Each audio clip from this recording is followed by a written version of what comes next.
시작을 하고, 네, 잠깐만요.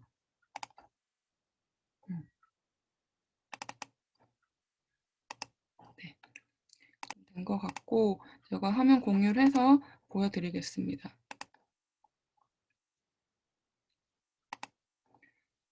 예, 다시 보이시죠?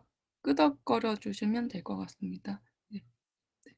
일단 오늘은 제가 공지한 것처럼 1시간에서 1시간 반 정도 할 건데 좀 압축적으로 진행을 하려고 해요. 그래서 너무 길진 않을 것 같고 시간을 제가 6시에 잡아서 식사를 안 하셨거나 먼저 하신 분들도 계실 것 같으니까 너무 느려지지 않도록 진행을 하겠습니다.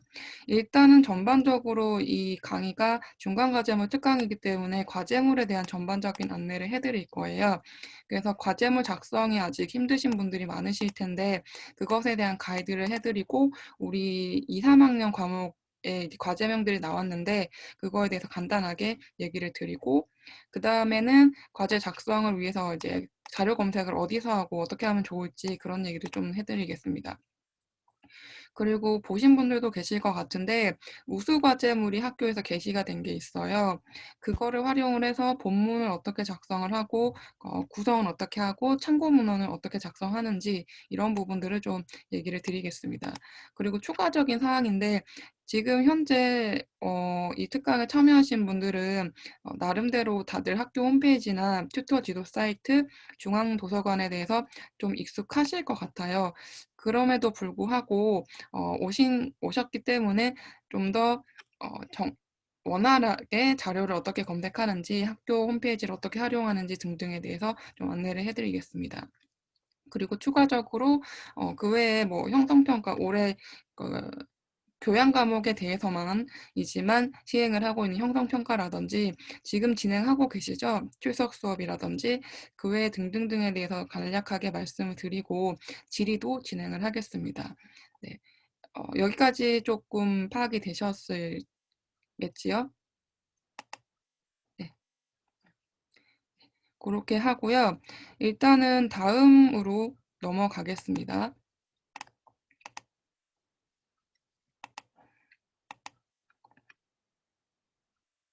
네. 학교에서 공지한 이 문서 보신 분들 계세요?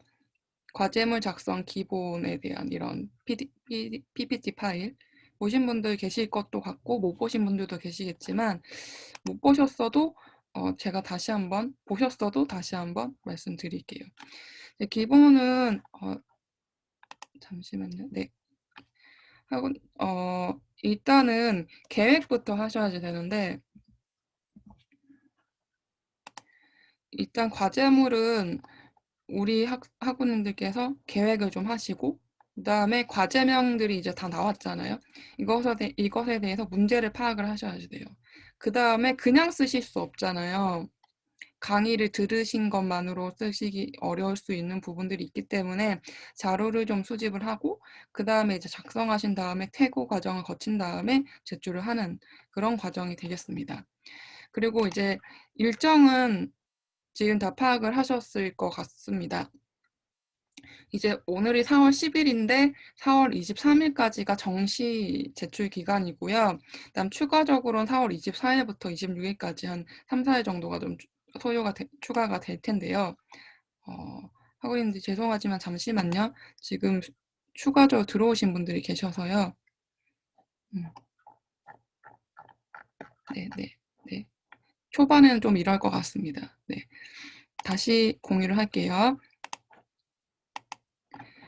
네, 이렇게 기간이 되는데 다들 잘 하고 계세요? 어떠세요? 말씀하셔도 돼요. 음소거 풀고. 어떻게 하고 계세요, 요즘에? 음, 별 말씀이 없으시니. 시작도 못했습니다. 아, 그러세요? 시작 못 하신 분도 계시고, 하시고 3개 중에, 계시는 분들도 계세요? 3개 중에 2개 했습니다. 아, 그러시구나. 그 학원님들마다 좀 상황이 다 다르실 것 같은데, 네, 잠시만요. 지금 채팅도 들어오고 이래가지고, 네. 네. 무슨 말씀인지 알겠어요. 네네. 다시 챗 공유를 할게요.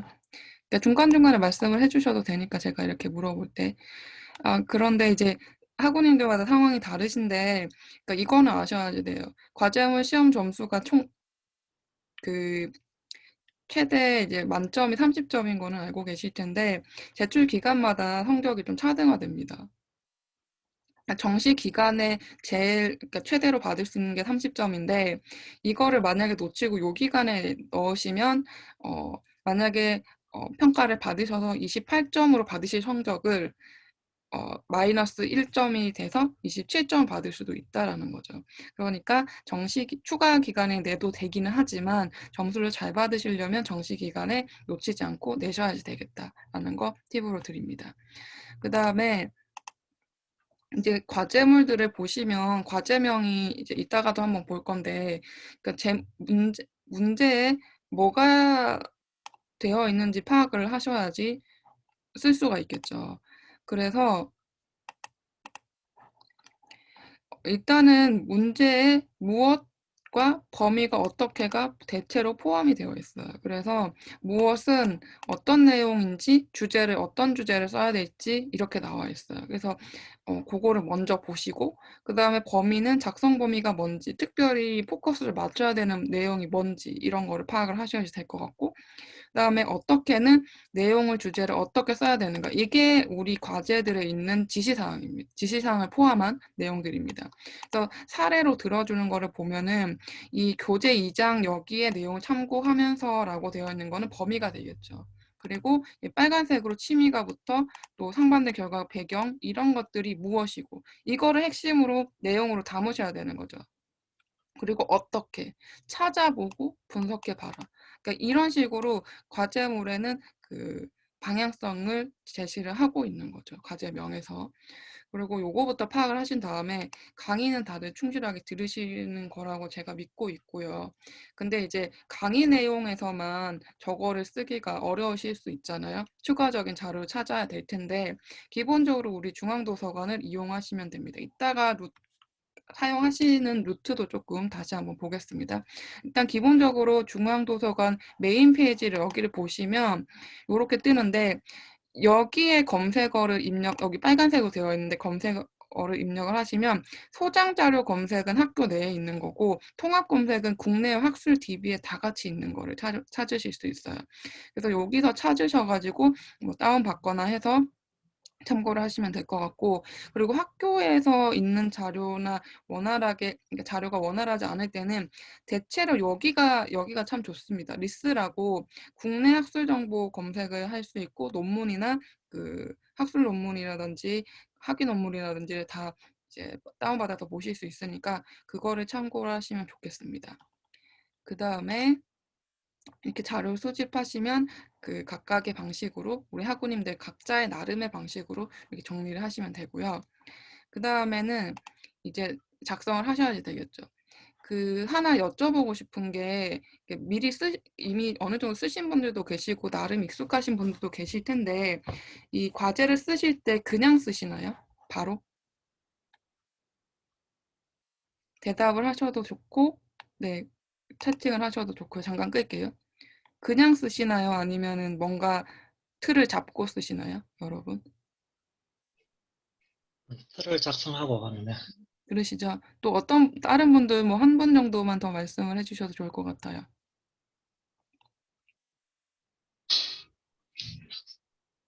최종대 학우님 그 음소거를 풀고 하시면 될 것 같습니다.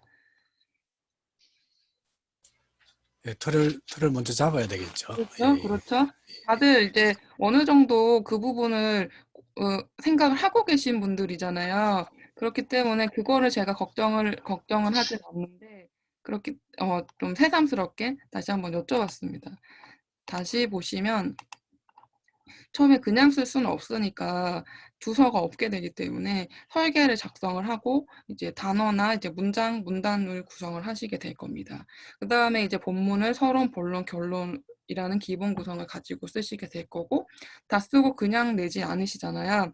그래서 퇴고를 해서 정리를 한 다음에 참고 문헌과 표지 작성해서 제출을 하시게 될 겁니다. 이게 기본적인 틀이고요. 그 다음에는 요런 개요는 좀 참고를 하시면 될 것 같고 그다음에 일단은 우리가 과제 지시사항을 보면 개조식으로 쓰지 말라는 경우가 꽤 많은데 그 말인즉슨 논술형으로 쓰라. 이런 서본론으로 3단 구성으로 쓰라는 말씀이신 거거든요. 그러니까 서론에서는 보통 필요성이나 목적을 제시하고 내가 어떤 주제를 쓰겠다. 그다음에 개요도 좀 간단하게 쓰셔도 좋고. 그다음 본론은 보통 3개 정도로 이렇게 주제 한 3개 정도로 작성을 하신 다음에 내용을 충실하게. 그다음 결론은 재진술하고 요약하고 자기 의견을 좀 덧붙이는 정도로 쓰시면 됩니다. 그다음에 이제 번호 붙이기는 여기 참고를 하셔서 다양한 방식으로 이렇게 위계가 확실하게 보여지게끔 하시면 됩니다. 그다음에는 분량은 그 과제별로 뭐 몇 자를 쓰시오, 몇 페이지 쓰시오 이렇게 제시가 된 과제들은 그거를 당연히 따르면 되고 만약에 그렇지 않으면 우리 중간 과제물은 대체적으로 4장 내외를 쓰시면 좋겠다는 말씀입니다. 그래서 표지 초반 1쪽에는 표지와 이렇게 목차를 쓰시고 서론을 일부 쓰신 다음에 2, 3, 4에서 본론 3개 정도, 3덩어리 정도 쓰시고 5쪽에서 결론이나 참고 문헌. 그러니까 대신 여기에서 약간씩 넘어갈 수는 있겠죠. 조금 넘칠 수도 있겠죠. 그 다음에는 이제 표절인데 제가 우리 학우님들하고 상담을 해보고 물어보실 때 제일 걱정하시는 부분들이 잘 모르겠다 중에 하나가 표절이 어떻게 표절인가, 인용을 어떻게 해야 되느냐, 이게 제일 걱정하시는 부분이고 만약에 표절이 심하게 나올 경우에는 0점 처리가 될 수도 있기 때문에 이게 참 어려운 문제인데요. 기본적으로 이렇게 하면 안 돼요. 이게 빌려서 하시는 거. 우리 다 성인이시니까 안 하실 거라고 제가 생각하고 있고요. 그리고 인터넷에서 뭐를 구해서 그대로 제출했다. 당연히 안 될 거고, 복구 안 될 것이고, 또 다른 걸 조합해서는 안 될 것이고, 또 내 건데 다른 거에서 했던 거를 이렇게 잘못해서 낸다던가, 그리고 제일 심각하거나 할 수도 있고 헷갈리실 수도 있는데 나름대로 본인이 자료를 찾으셔서 공부를 하셔가지고 그거를 본인의 체화를 하셔가지고 쓰셨어요. 근데 그거 그냥 본인 생각인가요? 아니죠. 참고를 해서 쓰신 거잖아요. 그럴 경우에 참고 문헌을 확실히 쓰셔야 된다. 출처를 밝혀야 된다라는 말씀이신 거죠. 이게 그래서 인용 방법이 어떻게 되는 건지 이거가 이제 관건이 되실 겁니다, 여러분들의.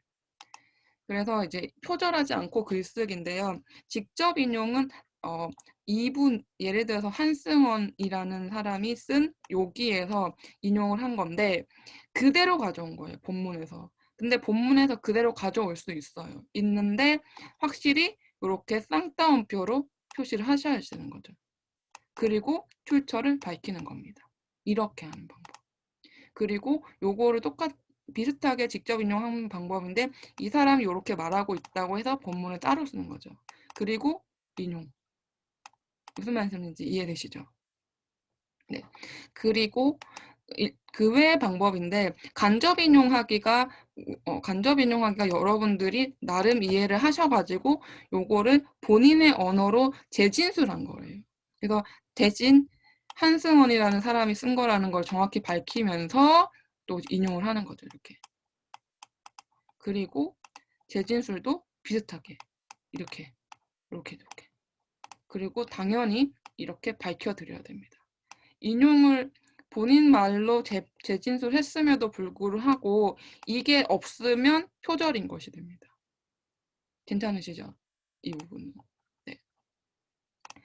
그 다음에 이제 퇴고하기는 이제 전체적으로 그 전체를 구성이 괜찮은지 타당한지 적합한지를 보시고 문단에 들어가서 연결어라든지 길이라든지 뭐 편집 상황에 있어서 한 문단 첫 번째 들여쓰기 잠깐 한다든지 이런 부분, 그다음에 그 문장에서 오타가 났는지 주술 관계가 문제가 있는지 이런 부분들 보시고 마지막에 단어에서 띄어쓰기나 맞춤법을 보시는 겁니다. 네. 그리고 추가적으로 말씀드리는 건데 어느 정도 쓰셨어요. 여러분들께서 한 과제를 하나 하셨어요. 그리고 내가 좀 확신이 안 든다. 조금 부족한 것 같다. 아니면 조언을 받아야 되겠다 할 때 저한테 메일로 보내시면 돼요. 혹은 어떤 학우님들께서는 1대1에다가 파일을 첨부를 하셔서 올리시기도 하셔요. 그러면 제가 그것에 대해서 형식적인 부분들, 요런 부분들 있잖아요. 요런 것들을 첨삭을 해드릴 겁니다. 대신 과제 내용에 대해서는 건드리지 않고요. 네, 그래서 필요하시면 나중에 끝날 때도 말씀드리겠지만 저에게 메일을 주시거나 1대1 상담의 게시판에다가 파일을 첨부하시거나 해서 첨삭해 주십시오 하면 제가 봐드리겠습니다. 네. 그리고 지금 이제 23일까지가 마감이기 때문에 오늘 기준으로 한 2주 정도 남았어요. 그러시니까 작성을 하시면 불안하시면 저를 활용하시기 바랍니다. 그 다음에 참고문헌 작성은 이렇게 단행본, 번역서, 신문기사, 학술지, 학위 논문 이런 방법들이 있는데 그러니까 요것도 이따가 한번 더 정확하게 다시 한번 말씀을 드릴게요. 그 다음에 다시 말씀드리지만 과제 지시사항에 나와 있지 않는 이상은 사쪽 내외를 했으면 좋겠다라는 거. 그리고 문서 작성은 보통 한글이나 MS 워드 프로그램을 활용을 하라. 그리고 PDF 같은 경우는 과제 지시사항이 있는 경우에만 하라는 게 기본입니다. 그리고 추가적으로 말씀드리면 지금 저희 2, 3학년 과목 중에 그러니까 비교 행정론이 있는데 거기 지시사항에서는 아래 한글을 쓰시라 이렇게만 되어 있어요. 그래서 어떤 학우님께서 저한테 문의를 하셔가지고 MS 워드도 되느냐라고 하셨는데 제가 학과와 교수님께 문의를 했더니 MS 워드도 된다고 하시더라고요. 그러니까 기본적으로는 이거를 쓰시면 됩니다. 네. 그 다음에 제출하시는 방법은 로그인을 하셔서 학사정보 혹은 나의 정보에서 이렇게 들어가셔가지고 제출하시는데 중요한 것 중에 하나가 파일명을 이렇게 우리가 가이드 된 대로 정확하게 쓰신 다음에 제출하시고 접수번호, 제출 일시를 확인하셔라 라는 겁니다. 네. 여기까지고요. 그 다음에 마지막에 중요한 거 하나가 지금 한 6차, 8차 정도로 과제 지시사항이라든지 과제명들이 좀 변경된다, 수정된다 이런 것들이 나오고 있거든요. 그래서 그것들은 또 홈페이지 공지사항이나 튜터 지도 사이트에도 제가 계속 업데이트를 하고 있으니까 그런 것들을 확인하시면 좋겠습니다. 그리고 이런 0점 처리가 될 수 있는 부분들도 참고를 하셔가지고 그렇게 잘 쓰셨는데 실수로 0점 처리가 되지 않도록 주의를 하셔야지 되겠습니다. 여기까지 괜찮으세요? 그러면 제가 추가적으로 요거 관련해서 하나만 더 화면 공유를 해서 좀 전체적인 질의가 많은 것들을 위주로 하나 더 말씀드리겠습니다. 잠깐만요.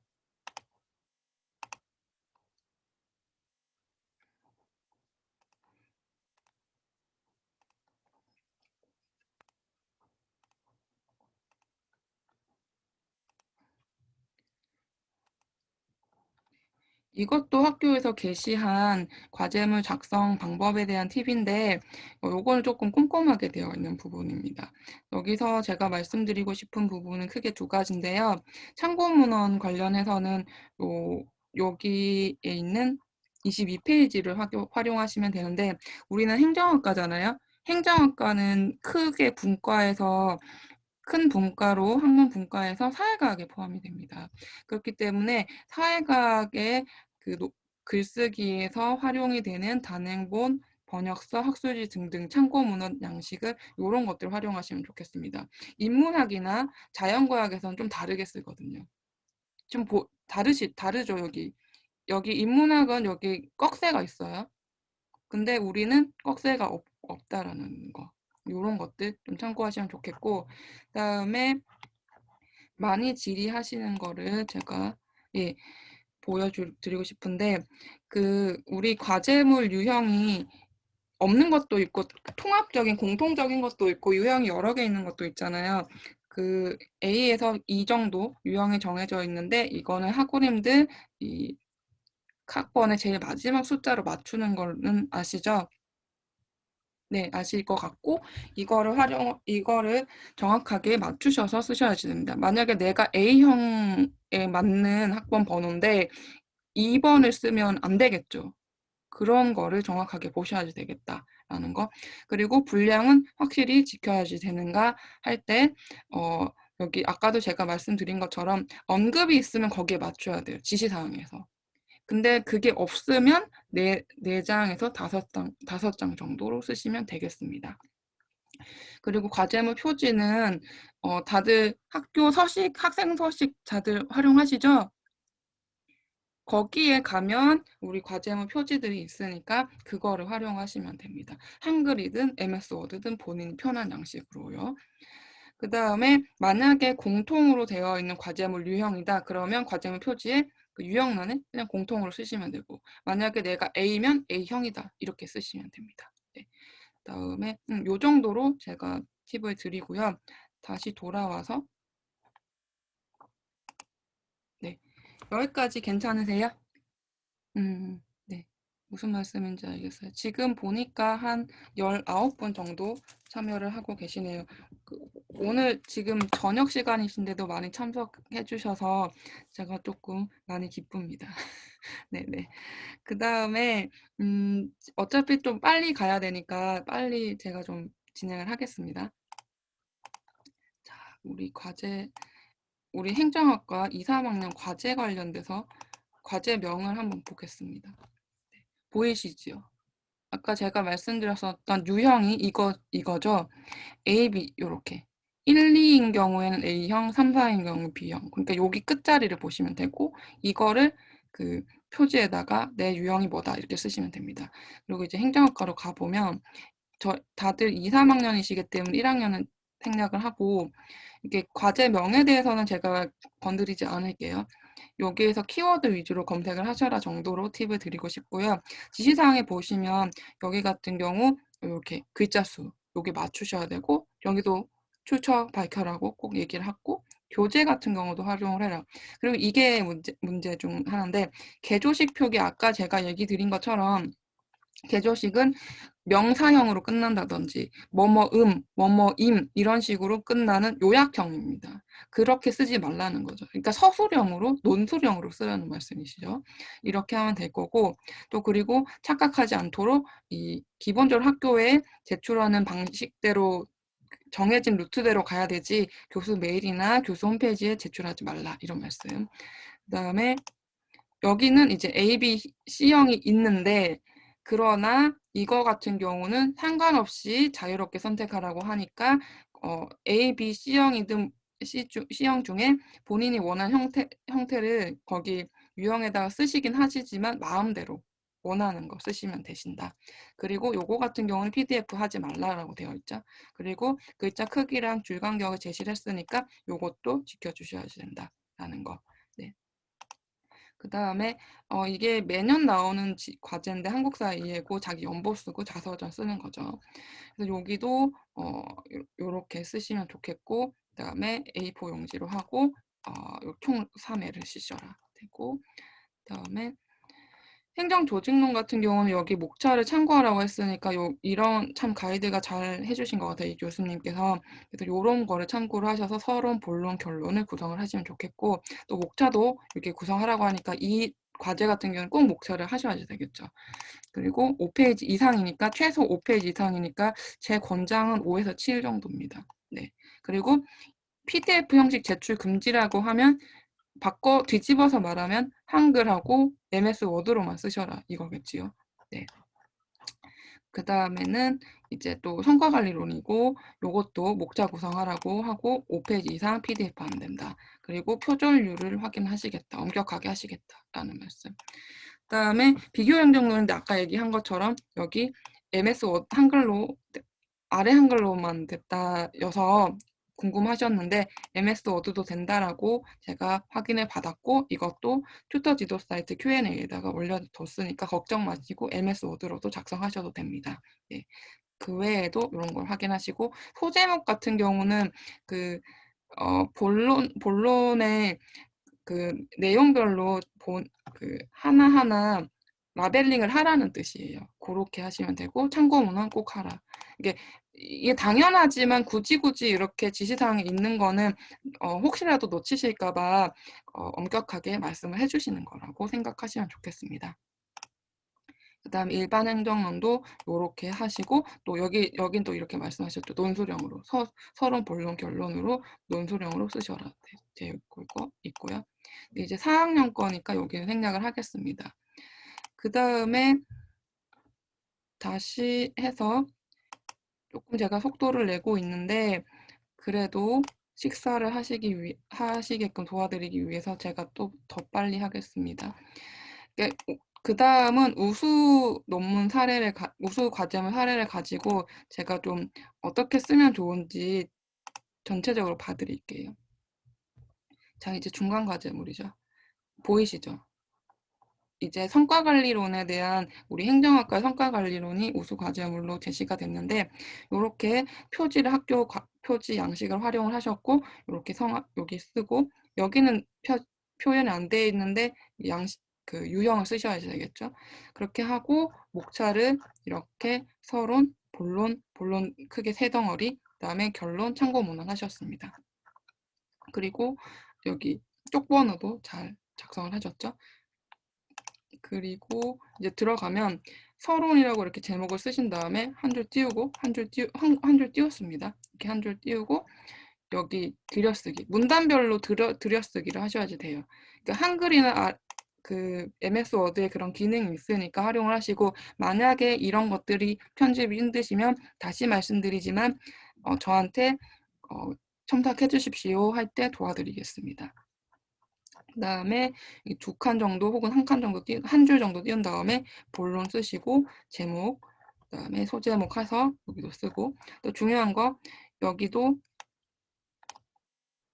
인용을 하셨죠. 참고 문헌을 인용을 정확하게 하셨죠. 이런 것들.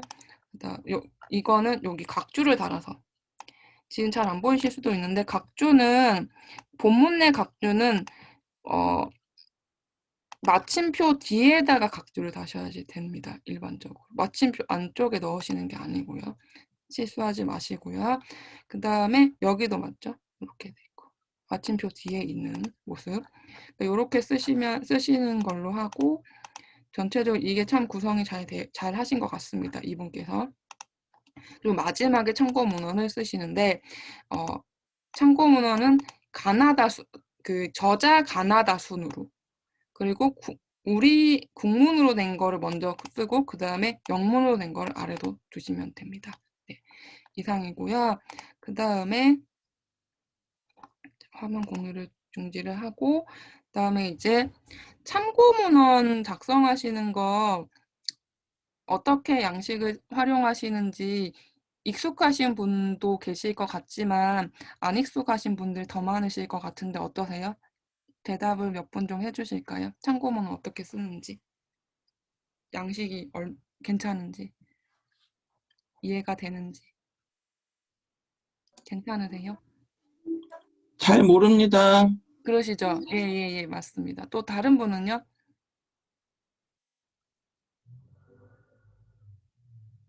한 번만 더 얘기해 주세요. 모르신 것 같고 지금 채팅으로. 그렇죠. 그래서 이거를 좀 한번 보여드릴게요. 잠깐만요.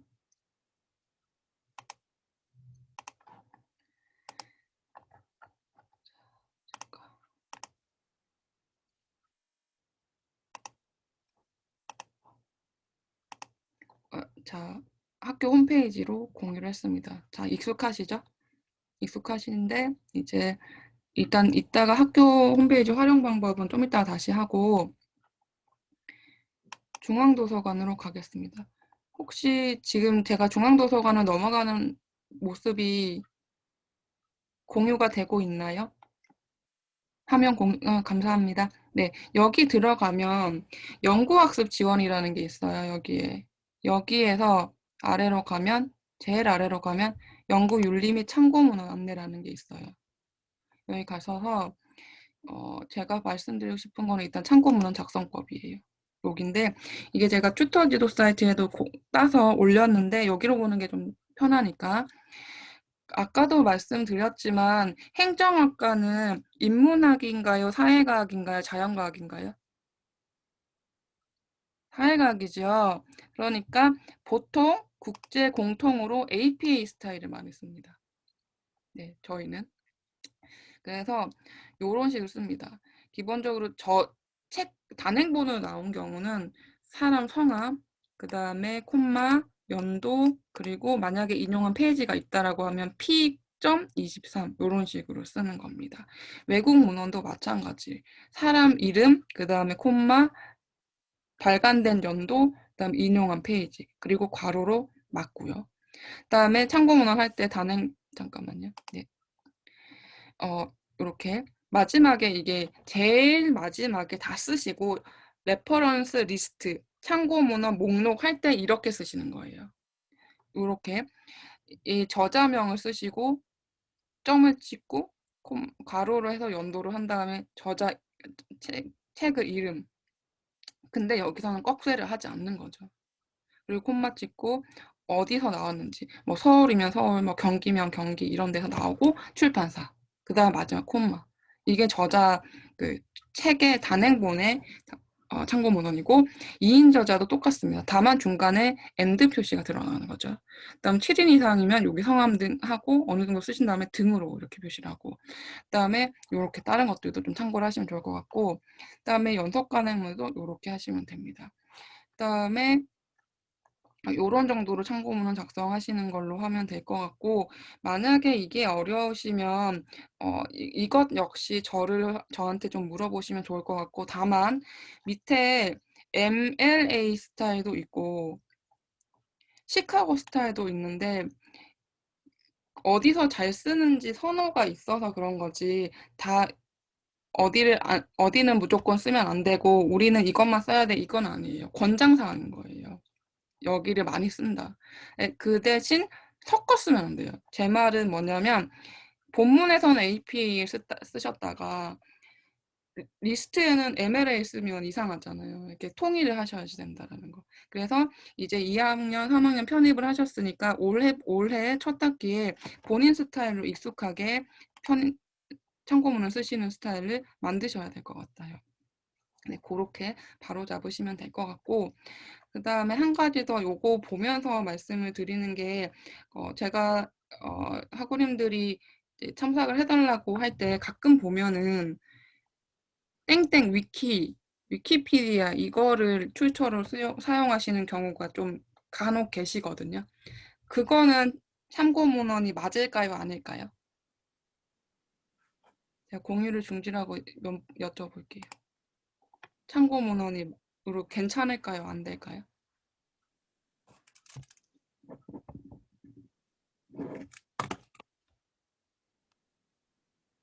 쓰신 분들 혹시 계세요? 그걸 활용하신 분들?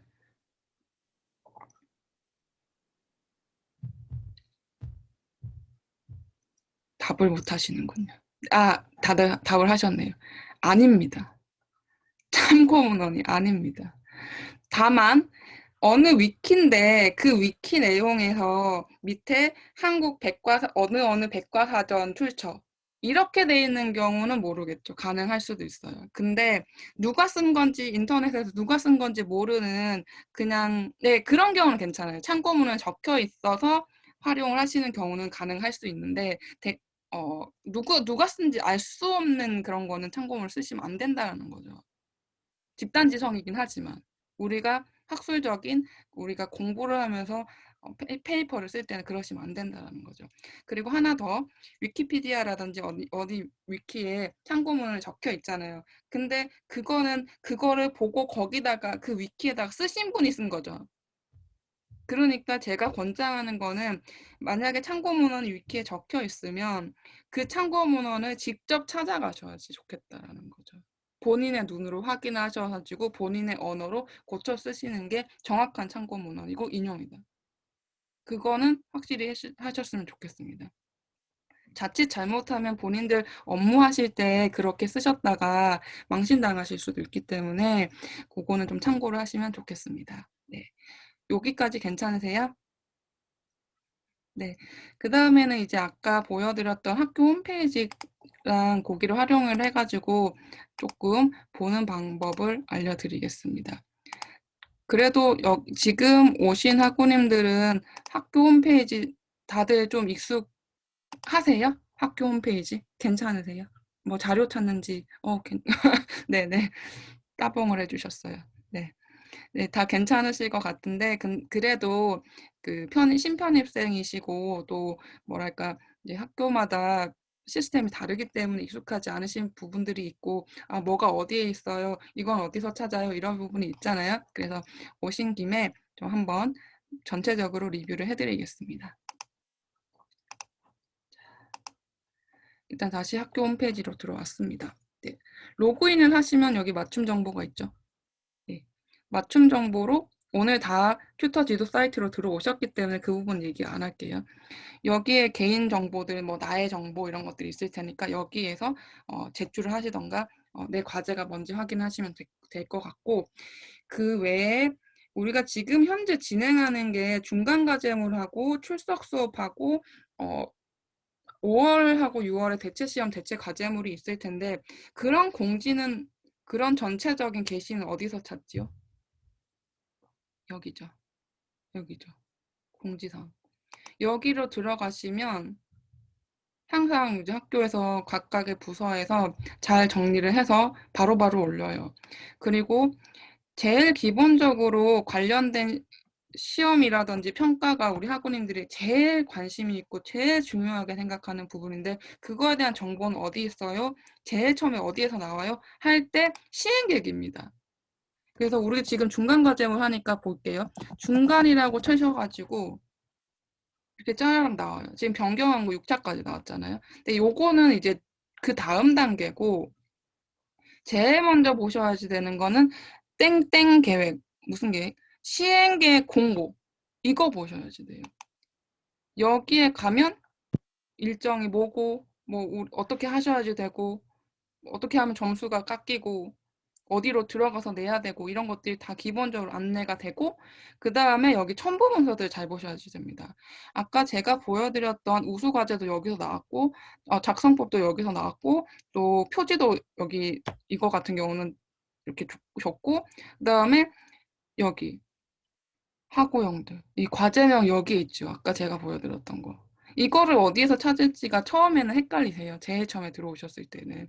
그래서 다른 것도 마찬가지지만 앞으로 다음 학기, 그 다음 학기도 마찬가지 시행계획에 보시면 기본적인 게 다 나와 있다. 그리고 지금 출석 수업 하고 계시잖아요. 출석도 마찬가지. 출석. 그래서 여기도 많은 내용들이 있지만 제일 처음에 이거. 그쵸? 시행계획에서 나옵니다. 그리고 출석 수업은 아시다시피 지역대학별로 일정하고 나와 있으니까 내가 서울이다 아니면 대전이다 이런 데서 찾으셔가지고 하실 수 있는 거를 신청을 하시고 또 변경했다가 어떻게 할 건지 라는 것들을 하시죠. 지금 출석 수업 얘기가 나와서 말인데 혹시 본인이 신청한 출석 수업 시간 일정 내에 못 들으셨거나 과제물을 못 제출하신 분들 좀 계시던데 혹시 지금 참석하신 분들 중에도 그런 분들 계세요? 예, 말씀해 주세요. 네. 제가 출석수 변경을 잘못 알아가지고 예. 놔두면 될 거를 대체로 바꾸는 바람에 네. 그래서 이제 이번에 출석 수업을 못 들어갔어요. 부산 예. 지역 대학에서. 예. 그래서 이제 뭐 이리저리 막 난리를 떨고 난 다음에 충남 대전에 과목이 내일 개설이 돼 있어서 예. 그쪽으로 해서 다시 변경을 해놨습니다. 굉장히 그때 이제 좀 혼란을 일으킨 것 같아요. 그러니까 뭐 이렇게 변경하라 할 때 뭐를 변경하라는 건지를 갖다가 좀 잘 알고 했었어야 되는데 네. 공지 뜬 게 이제 대체로 이렇게 변경하라고 그래서 그냥 그게 그렇게 하는가 보다 해가지고 이제 처음으로 해갔는데 그래서 약간 혼란을 겪었어요. 그래서 지난 수업에는 못 들어가고 이제 내일 수업 들어가도록 되어 있습니다. 네, 이런 분들이 계실 수 있어요, 충분히. 그러니까 대체하라고 하니까 대체해야 되는 게 맞다라고 생각해서 그러니까 본인이 가만히 있으시면 충분히 괜찮으신데 그러셨던 분도 계시고 아니면 예상치 못한 사정이 생기셔가지고 나는 뭐 예를 들어서 오늘 4월 10일 날 신청을 했는데 뭐 집안일이 있으실 수도 있고 이래가지고 결실을 하셨어요. 그러면 어떻게 해야 되느냐? 아니면 또 수업을 듣긴 들었는데 그 출석 수업 과제물 내라고 했는데 깜빡하셨어. 뭐 그런 경우도 있을 수가 충분히 있잖아요. 우리가 생활을 하다 보면. 그럴 경우에는 잠깐만요. 이게 지금 굉장히 힘들어 하시는 분들이 많으셔가지고 다시 볼게요. 네. 여기에 조금 길게 나와 있어서 혼란스럽기는 하실 텐데 조금 보시면 변경을 하시고 만약에 하고 있는데 죄송한데 제가 다른 걸로 다시 보여드릴게요. 이게 제가 튜터 지도 사이트에 Q&A에다가 정리를 해놨어요. 여기를 다시 볼게요.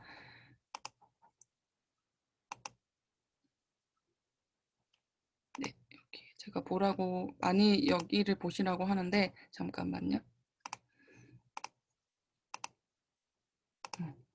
이거입니다.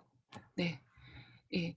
만약에 결실을 하셨다, 혹은 못 받았다, 그 착각을 하셨다. 이럴 경우에는 그 다른 지역 대학, 아까 최종대 학우님처럼 부산이셨다가 충남인가 거기로 하셨다고 내일 걸로 하셨잖아요. 그래서 기간 내에 다른 지역 대학의 거를 들을 수 있는데 출석 수업 시작 15일 전까지 이렇게 신청을 하셔가지고 들으시면 됩니다. 그리고 듣고 출석 수업 과제물을 못 제출하셨어요. 그런 분들도 계시잖아요. 그러면 번거로우시겠지만 두 가지 방법. 또 장소를 변경해서 출석 수업 다른 지역 대학에서 받고 응시하시거나, 만약에 그것도 힘드시면 출석 수업 대체 시험 혹은 과제로 하시면 된다라는 거죠. 그리고 이게 학사 정보를 통해서 혹은 나의 정보를 통해서 변경을 하실 수 있다. 중요한 거는 15일 전까지. 그러니까 아직 시간이 있어요. 출석 수업이 아직 끝난 게 아니기 때문에 내 과목이, 내가 들으려고 한 출석 수업 과목이 다른 지역 대학에 개설만 돼 있으면 된다. 그리고 지금은 오히려 좋아요, 여러분. 만약에 코로나 전이었으면 딴 데 가셔야지 되잖아요. 지금 부산 계신 분이 충북으로 가셔야지 되잖아요. 근데 지금은 줌으로 가능하니까 훨씬 나을 수 있다라는 거. 이렇게 된다는 거. 괜찮으시죠? 이게 제일 힘들어 하시는 것 같아요, 요즘에. 네. 그 다음에 홈페이지로 다시 가서 네, 이렇게.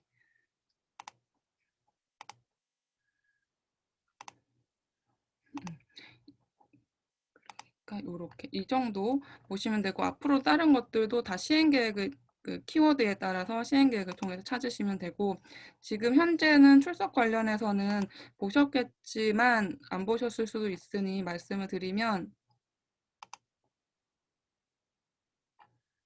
이 출석 수업 대체 시험하고 대체 과제물이 나왔습니다. 그래서 대체 시험 같은 경우는 간략하게만 말씀드릴게요. 시험 기간은 6월 4일부터 6일이고 요거 신청은 5월에 21일부터 24일까지 합니다. 이거는 각자 하시면 되고, 시험 범위 관련돼서는 여기 첨부 문서에 다 나와 있으니까 확인하시면 좋겠습니다. 네. 그 다음에 대체 과제물은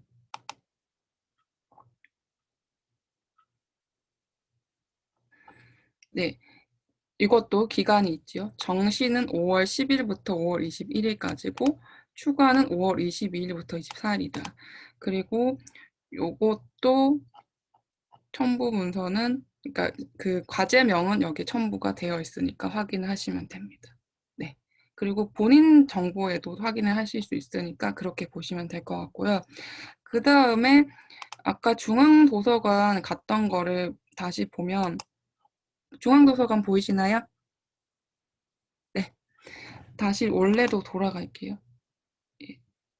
여기 가면, 네, 여기 가셔가지고 다시 말씀드리지만 소장자료 검색을 하고 통합 검색을 하셔가지고 소장자료는 학교 내 거, 그다음에 통합 검색은 그 국내 그 이런 학술 DB에서 확인할 수 있는 거, 그리고 여기 리스라는 사이트를 활용을 하시면 됩니다. 그리고 여기는 지금 학우님들께서 우리 학교 로그인 하신 상태에서 중앙도서관 오셔서 여기서 로그인 하신 상태에서 클릭을 하면 바로 연결이 돼요. 그러니까 여기를 따로 가입하실 필요는 없으니까 그렇게 활용을 하시면 될 것 같습니다.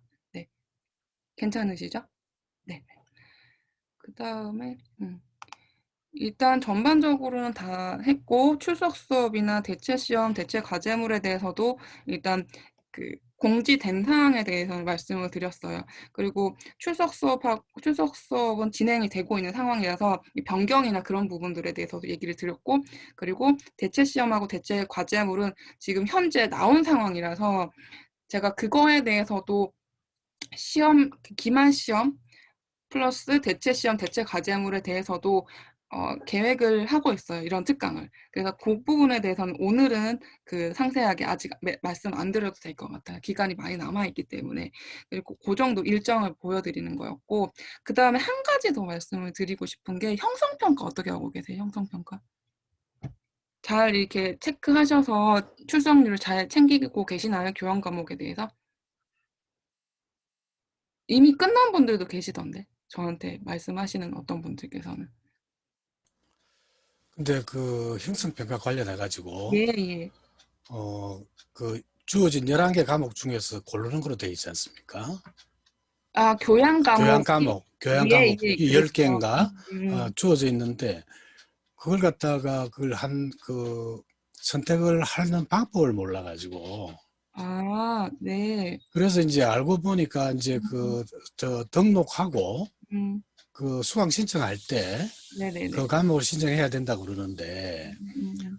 그 수강 신청할 때 보면 이미 학교에서 우리 같은 경우는 3학년 편입인데 네네. 과목이 딱 정해져 있어요. 음. 거기에서 추가로 하려고 그러면은 선택할 수 없다고 나온단 말이에요. 아, 네네네. 그 학점이 오버된다고. 음. 그래서 이제 그거를 어떻게 과목을 선정하는지를 음. 몰라가지고 음.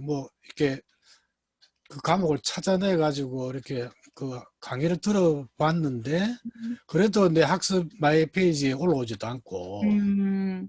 그래서 하다못해 이제 그것도 찜하는 기능이 있어서 찜을 해다 놓고 뭐 별짓을 다 했는데도 그게 리스트업이 안 되는 거예요. 아, 네네네. 그래서 이제 그것도 수차례 문의를 해가지고 결론은 네네. 지금 저희들은 편입생이기 때문에 음. 본격대학 교육의 이해라고 하는 과목이 음. 그 교양 과목이 한 과목이 주어져 있단 말이에요. 네네네. 그렇죠. 그래서 그걸 주어져 있는 그 외에 이제 그 형성평가 대상 과목 음. 그걸 갖다가 선택을 할 수가 없는 걸로 되어 있다고 그러더라고요. 음. 그래서 우리는 그럼 어떻게 해야 되냐 그랬더니 이전 평가 체계. 음. 그러니까 형성평가 20점을 20 이렇게 나눠지지 않습니까? 네. 그러니까 중간 30, 그다음에 70 이렇게 해서 이제 이전 평가 방식대로 음. 그렇게 한다고. 그러니까 30, 20, 50으로 바뀌지 않고 음. 그냥 그대로 이제 적용한다고 최종적으로 그렇게 가이드를 받아서 아, 네네. 일단 일단 형성평가 과목을 뒤지고 다니는 건 멈췄는데 네네. 그것도 굉장히 혼란이 많았어요. 네. 아, 저만 그런지 모르겠는데. 기본적으로 지금 최종대 학우님이 약간 어려움과 같이 여러분에게 공유를 잘 해주신 것 같아요. 그래서 그런 부분이 이제 편입이면서 첫 학기인 분들은 학과에서 이번 학기에는 이거를 들어야 될 가이드가 있거든요, 기본적으로. 그래서 거기에 그거를 따라가는 게 기본 세팅이고, 근데 대신 이제 뭐 본인이 먼저 정보가 있다 그러면은 수강 신청 기간에 혹은 변경 기간에 넣고 빼곤 할 수 있었어요. 사실은 아마 그랬을 것 같아요. 근데 이제 지나가셨기 때문에 지금은 떼거나 하시거나 하실 수는 없고 다음 학기부터는 학교 가이드, 그러니까 이제 아마 3학년 2학기가 되실 텐데 그때 우리 학과에서는 이거를 들어야 돼 하는 거에 플러스 부산지역대학이시니까 선배 학우님들한테 팁을 얻으셔가지고 이거를 지금 들으면 더 좋다 혹은 저거는 좀 미루면 좋겠다 이런 팁을 받으셔서 자유롭게 수강 신청을 하시면서 해셔도 될 것 같아요. 이후부터는 앞으로는. 예, 그리고 그 질문이 하나 있어요. 말씀하세요. 형성평가 관련해 가지고 그죠. 이번에 그 만약에 이제 그 수강 신청 시에 그 과목을 선택해야 된다라고 하길래 그러면은 전공 과목 하나를 포기를 해야 전공 과목 하나를 포기를 하고 교양 과목을 하나를 골라가지고 형성평가 대상으로 삼는 건데 그거는 전공 과목을 차순위로 하고 교양 과목을 우선순위로 하는 것도 그 이상한 거 아니냐라고 하는 질문을 했는데 거기에 대한 뭐 답변을 뚜렷하게 듣지는 못했어요. 뭐 제도가 그렇다라고 하는 것 같은데 저는 조금 이해가 안 가는 게 전공이 우선인데 왜 전공 과목을 빼고 교양 과목을 넣어가지고 그렇게 해서 그 수업에 임해야 되는 건지.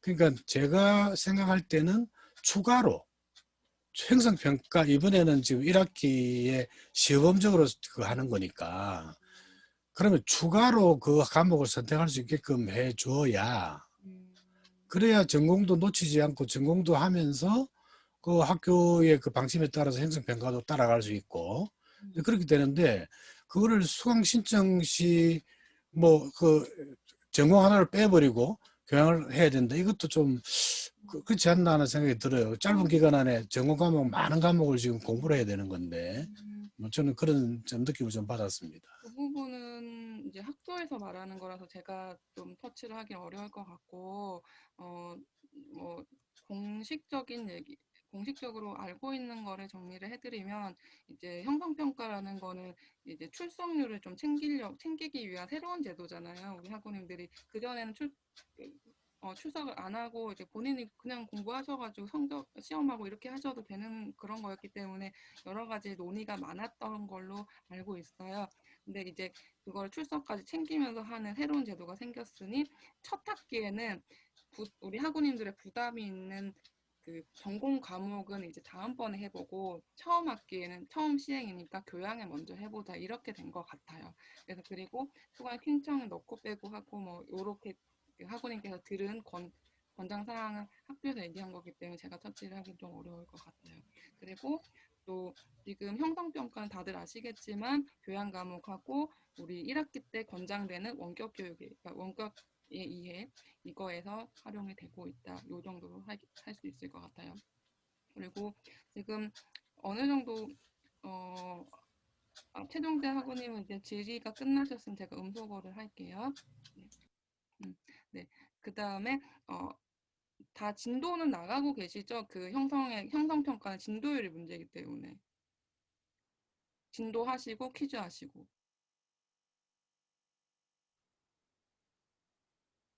별 말씀이 없으신지. 네? 이충관 학우님, 네. 예, 저는 이제 우선 과목을 교양 과목 그 두세 과목하고 전공 과목을 그 선택을 해가지고 네, 예. 기본 그거를 제외하고 선택을 해가지고 했고 이번에 60%까지는 좀 계속 진도를 나가고 있습니다. 8강까지 네네. 그렇게 하고 있고 원격은 다 음, 수강 다 듣고 연습 문제 풀이가 다 끝났습니다.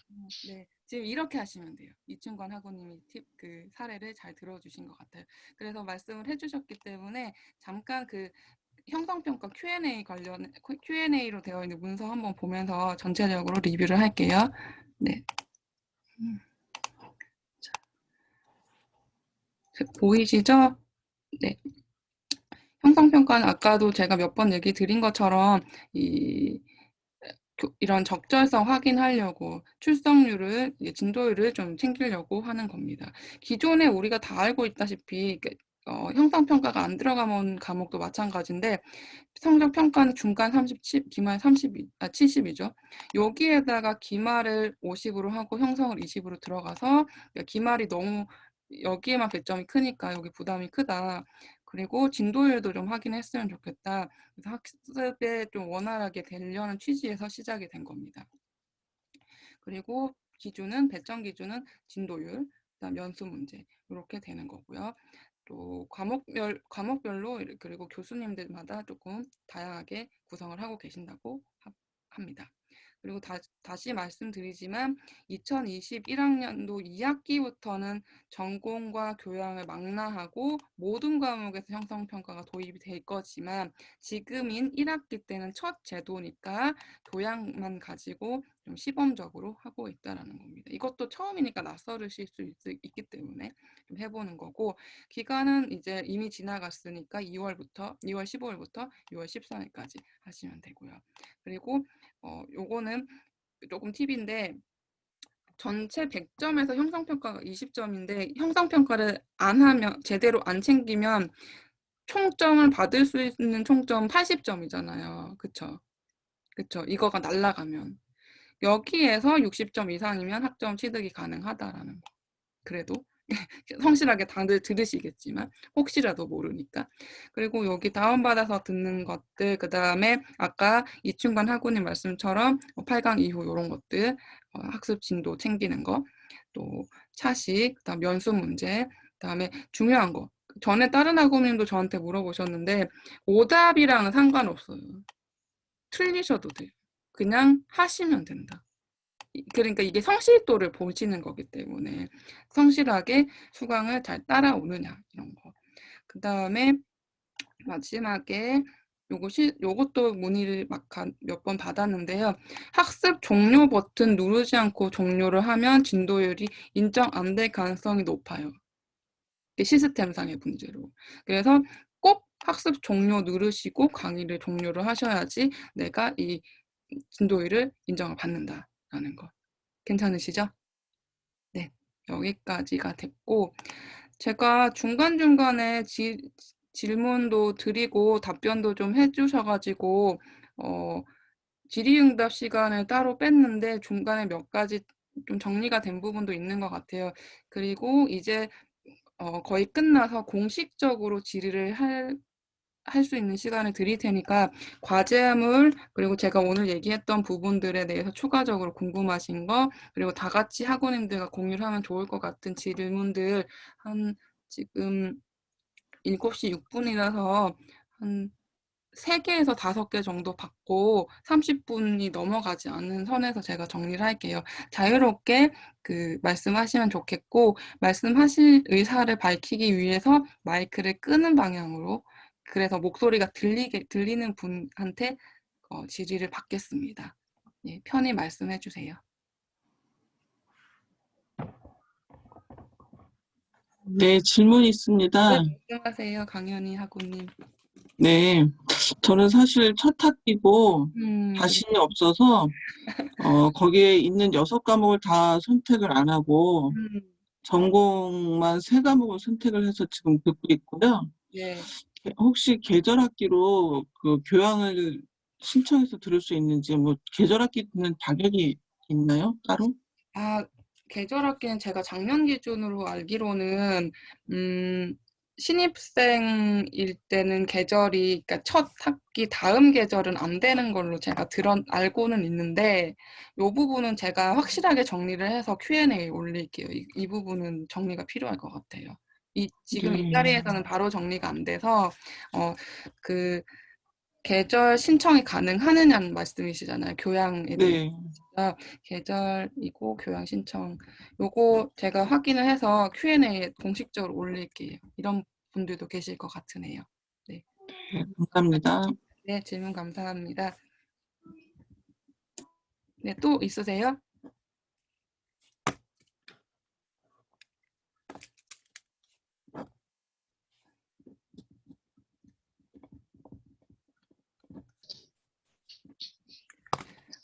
지금 활용을 하세요, 저를. 개인적으로 문자나 튜터 지도 사이트 1대1에 질의를 하셔도 좋지만 여러 학우님들하고 공유를 하는 것도 좀 좋은 거니까, 또 목소리 들으면서 질문하는 게 또 다를 수 있잖아요. 또 말씀하세요. 네. 네, 질문이 또 하나 있는데요. 그 강의를, 원격 강의 들으면서 이거를 다운받는 기능이 있나요? 제가 기능을 몰라서 혹시. 다운이 가능할 거예요, 유노에서. 그것도 한번 보시면 좋을 것 같은데, 아마 아직 익숙하지 않으셔서 그런 것 같으니까, 네. 그거를 다운을 해서 되는 걸로 알고 있는데, 네, 확인을 하겠습니다, 이 부분도. 네. 지금 전체적인 강의 말씀하시는 거죠? 강의 모든 것들. 네. 네, 강의 볼 때 좀 이걸 다운받아서 다시 듣기를 좀 했으면 좋겠다는 생각이 들어서요. 학원이 그러면 잠깐만요. 요거는 좀 지금 확인이 될 것 같으니까, 잠깐만요.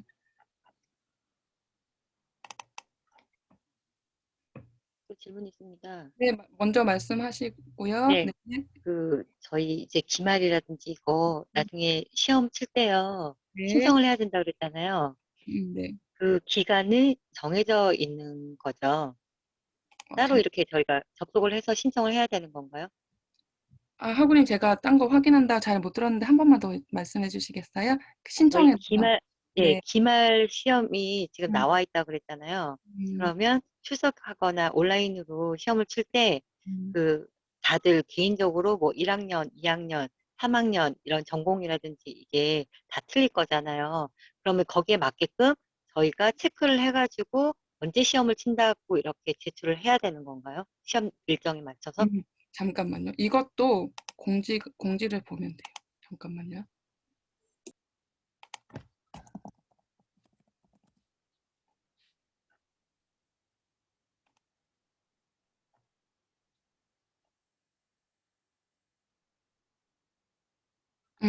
학우님, 이거 지금 공유해서 보여드릴게요. 잠깐만요. 네, 이게 기말평가 운영계획인데요. 보이시죠? 네네. 여기 보면 일단은 시험 기간 요 기간인데 말씀하신 부분이 이겁니다. 신청 기간.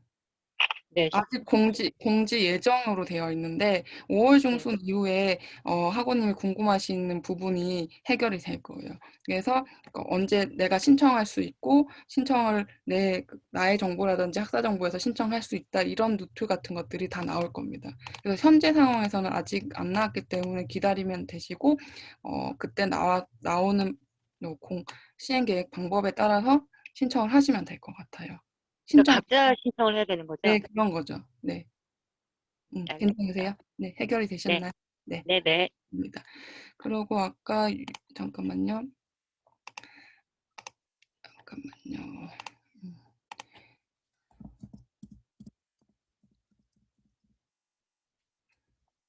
그렇죠. 아까 그 강의 다운이 가능하냐 물어보신 거에 대해서 말씀을 드릴게요.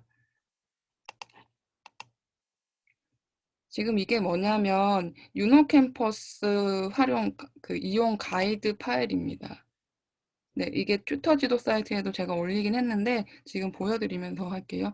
이게 다운을 받으실 수 있냐? 모바일에서 가능해요. 앱에서 유노캠퍼스 모바일 앱에서 가능한데 여기 마이페이지 다운로드 보관함으로 이동을 해서 이렇게 여기 다운을 할 수 있다라는 거. 수강 강의를 가서 다운을 받으셔가지고 본다. 강연이 학우님 괜찮으세요? PC로는 안 되는 것 같아요. 네, 알겠습니다. 네. 고맙습니다. 네. 지금 한 2분 확인했고, 네, 먼저 나가시는 분도 괜찮으세요? 네네네. 그러면, 네. 또 질문 한두 분 정도 더 받을게요. 저 질문 하나만. 네, 말씀하세요. 네. 그 과제물 할 때 목차를 기본 네이버 같은 데 올라와 있는 목차 같은 게 비슷한 게 있더라고요.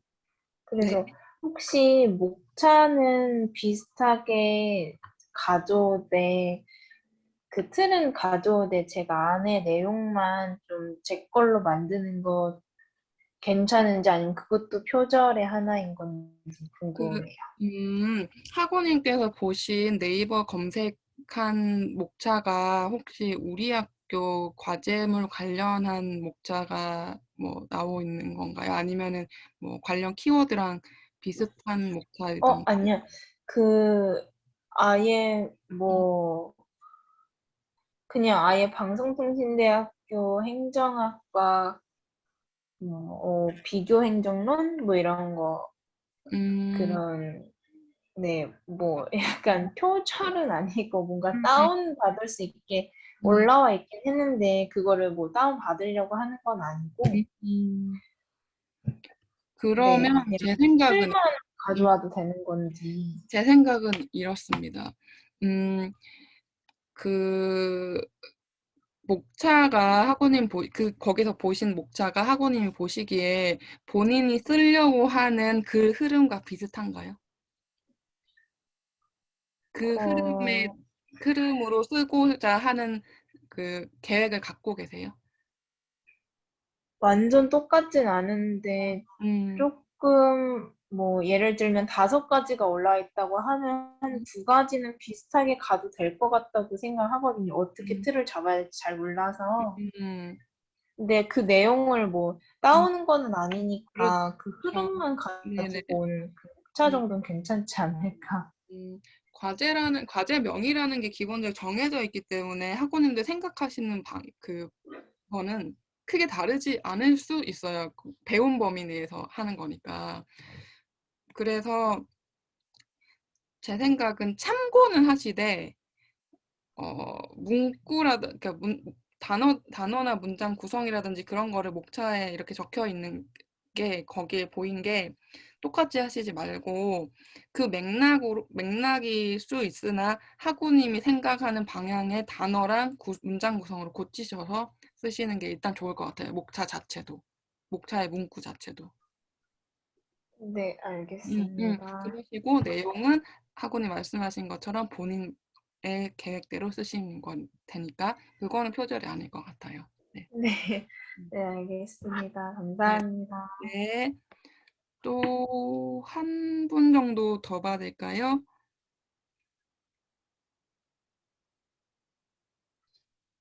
네, 말씀하세요.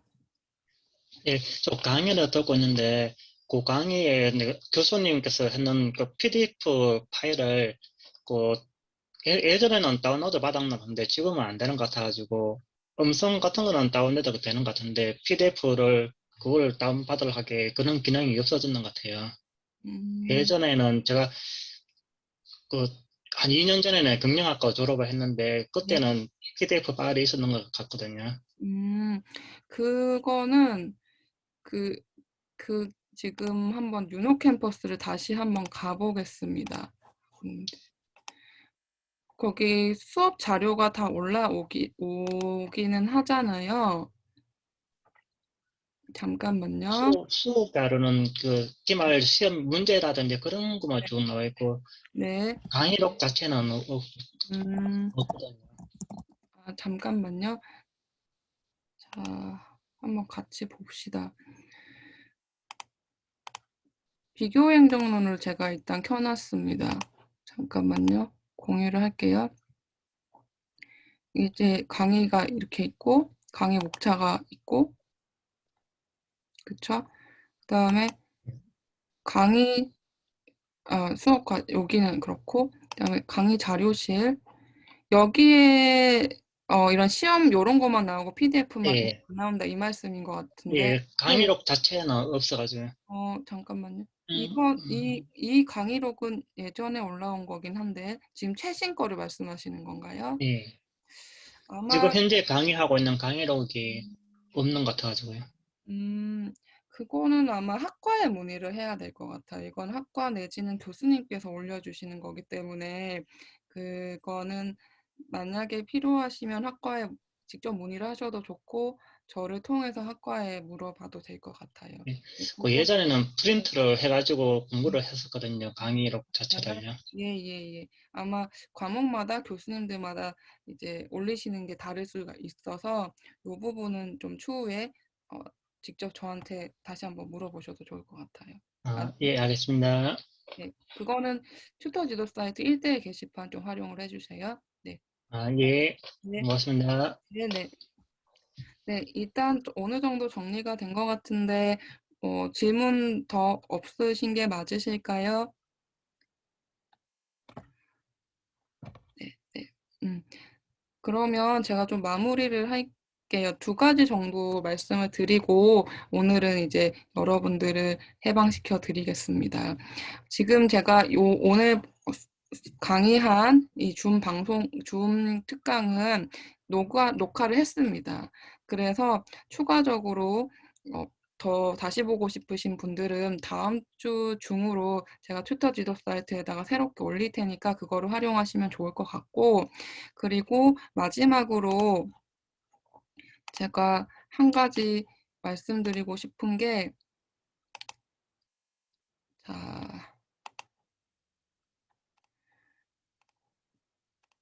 다들 들어오시는 튜터 지도 사이트에 다시 한번 보겠습니다.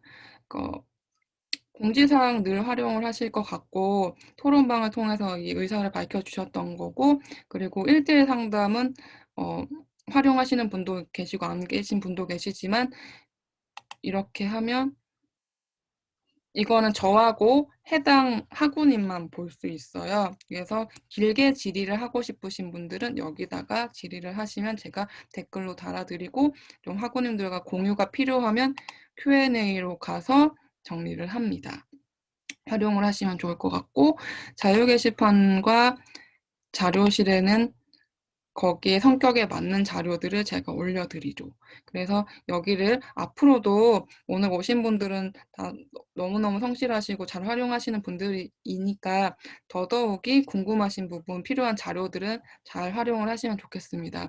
그리고 정말로 마지막인데, 지금 튜터 만족도 설문조사 중간평가를 하고 있어요. 제가 그러니까 금요일날 문자도 드렸는데 4월 9일 금요일부터 14일 수요일까지 튜터 지도 사이트 여기서 진행이 되고 있으니까 많이들 참석을 해주셔서 활용을 해주셨으면 좋겠습니다. 11문제밖에 없다고 해서 또 이런 것들이 저를 포함한 학교 튜터링 제도에 도움이 될 것이기 때문에 많이 설문조사에 임해주시면 좋겠습니다. 네, 이상이고요. 지금 아마 첫 학기셔서 많이들 어려우시고 좀 수업도 어렵고 과제도 어렵고 출석도 어렵고 하실 텐데 많이 와주셔서 감사하고 남은 한 학기 동안 저와 함께 건승을 하기를 기원합니다. 네, 이상입니다. 수고 많았습니다. 네, 수고하셨습니다. 네, 감사합니다. 저녁 맛있게 드시고요. 주말 잘 보내시고요. 네, 네, 수고하셨습니다. 수고하셨습니다. 네, 감사합니다. 네, 감사합니다. 네.